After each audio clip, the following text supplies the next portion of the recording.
I think schizophrenia, psychosis, the various forms of schizophrenia, Dr. Sunil, I think is something that we encounter and and is also a very large segment of persons with psychiatric illnesses with us at every point of our service.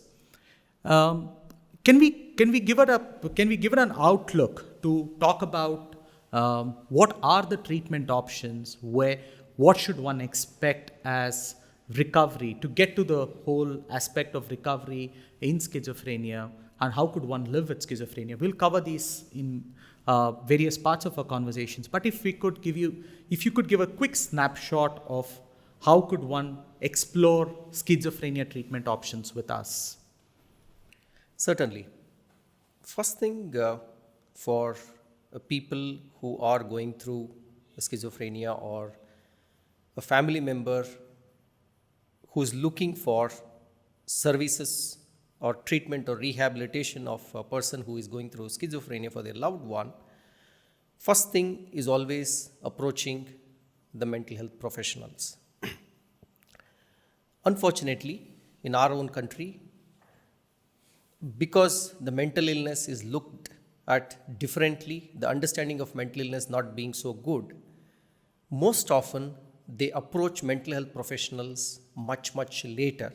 Okay, that unfortunately gives, there is a delay in seeking the treatment. Right. So first thing is approaching the professionals for the help. Okay. In our own center, what we have done, when a person who needs the help calls us, we have trained professionals, triage psychologists. Okay, they are all counselors, they are psychologists who receive the call, Right. understand what the problem is. This is very important, I would like to highlight here. Many of them would have been diagnosed or been treated for schizophrenia, but Right. they would all be under the impression, I think you would also have encountered, that he's going through Yeah, I was depression. to come to that. Yeah. He's going through depression. They would not even know that they're going through an illness called schizophrenia. They would just think that it's depression and they would be taking the medication. So the triage psychologist will first assess what the problem is, Right. and then help them go through the entire journey of rehabilitation or recovery that we do in the organization. The first thing is the acute care services that is necessary. When somebody is so symptomatic, when they are going through the illness, the various symptoms of the illness is very visible in that particular individual. When there is a crisis, they have to be admitted to an institution. They need acute care services, which happens in our Kadabam's hospitals. Plus, there would also be a need for diagnostic clarification.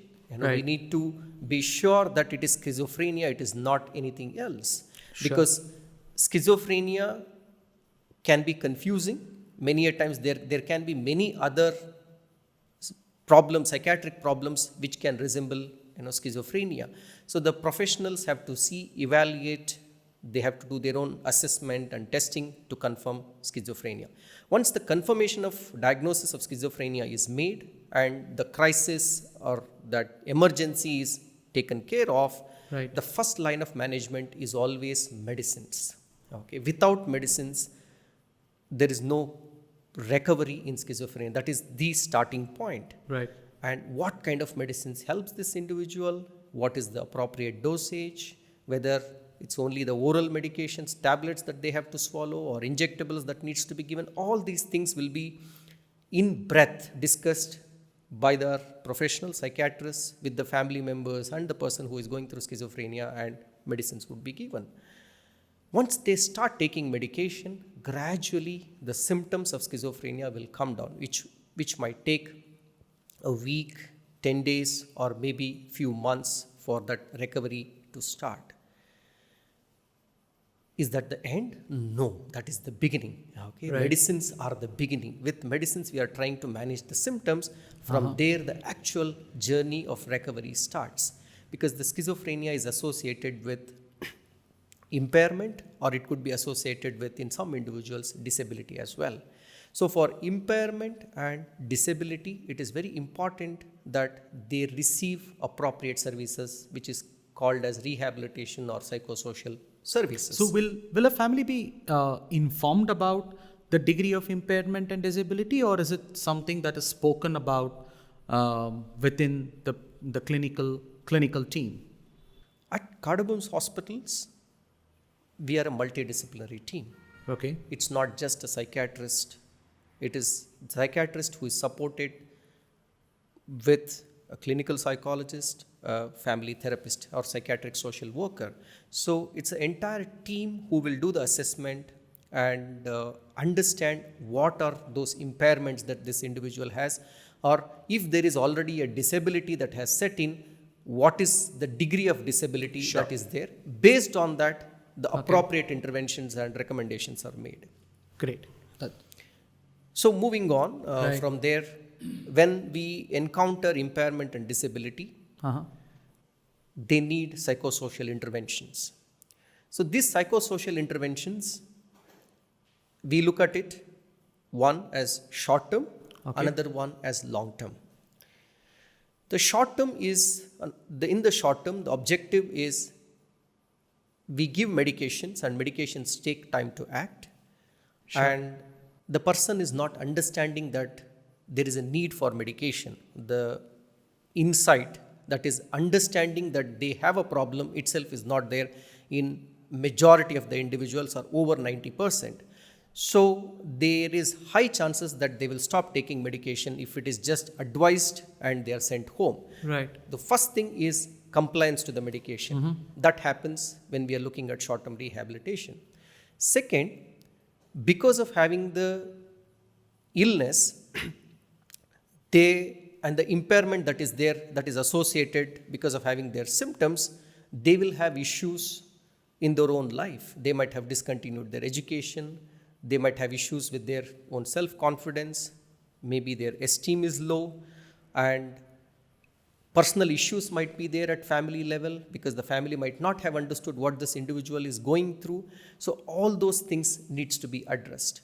So to address this, there are professionals like psychiatric social workers, psychologists, clinical psychologists. So they help the individual go through this journey, which is for a shorter duration of 3 months or 6 months.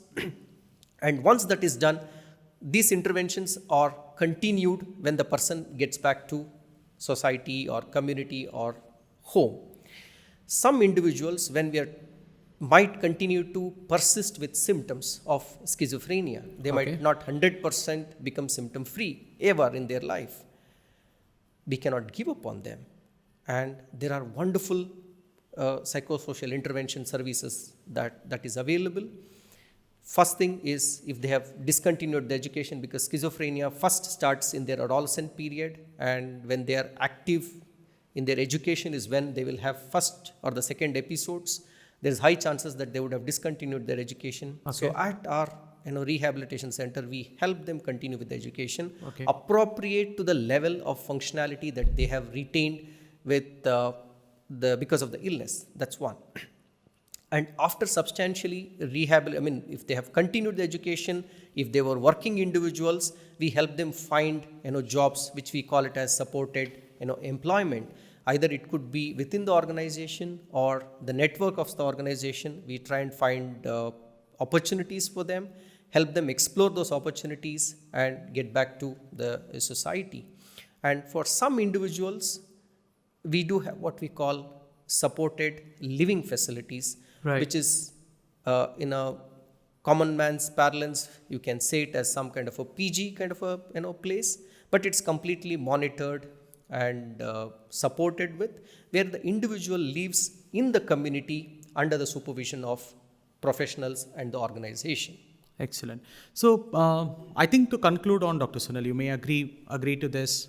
The role that we own up as colleagues and as individuals from the executive board, one core emphasis for us is enabling the access to right resources at the right time for individuals on recovery for psychiatric illnesses, and more so particularly with schizophrenia.